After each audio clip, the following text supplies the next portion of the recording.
Bonjour tout le monde. Aujourd'hui, nous allons faire comment former l'imparfait cas particulier.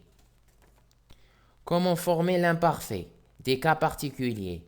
Nous avons vu dans la leçon sur l'imparfait que nous devons prendre la forme nous du verbe au présent pour conjuguer les verbes. Cette règle fonctionne pour tous les verbes sauf pour ceux dont nous allons voir maintenant. Les verbes impersonnels, c'est-à-dire les verbes qui se conjuguent qu'à la troisième personne du singulier. Exemple, pleuvoir, il pleuvait. Falloir, il fallait. Le verbe être, lui aussi, ne se forme pas à partir de nous du présent. Conjugaison du verbe être. J'étais AIS, tu étais AIS, il était AIT, elle était AIT. Nous étions IONS, vous étiez IEZ. Ils étaient IENT, elles étaient IENT. Les verbes qui se terminent par G. Exemple, ranger, nous rangeons. Supprimons la terminaison ONS. On obtient range. Vous remarquez qu'il y a un E à la fin du radical. Ajoutons les terminaisons de l'imparfait. Nous obtenons je rangeais AIS, tu rangeais AIS, il rangeait AIT, elle rangeait AIT, nous rangions IONS, vous rangiez IEZ, il rangeait IENT, elle rangeait IENT.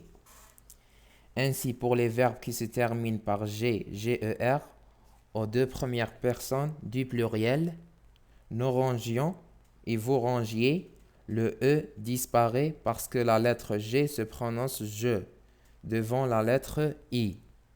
Les verbes qui se terminent par C, CER. Prenons par exemple le verbe tracer. Conjuguons-le au présent.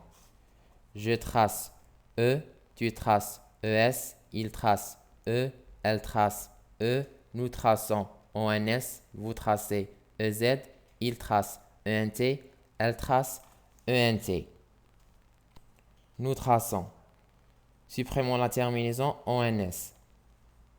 On obtient trace.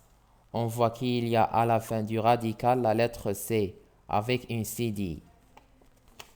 Ajoutons les terminaisons de l'imparfait. On obtient je traçais AIS, tu traçais AIS, il traçait AIT, elle traçait AIT, nous tracions IONS, vous traciez IEZ, il traçait IENT, elle traçait IENT. Ainsi, pour les verbes qui se terminent par C, CER, on supprime la CD aux deux premières personnes du pluriel parce que la lettre C devant la voyelle I des terminaisons IONS, IEZ se prononce SE.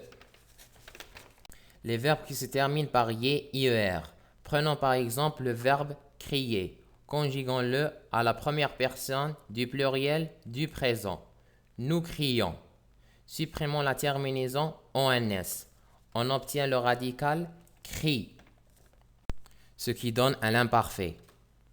Je criais AIS, tu criais AIS, il criait AIT, elle criait AIT, nous crions IONS, vous criez IEZ, il criait IENT, elle criait IENT.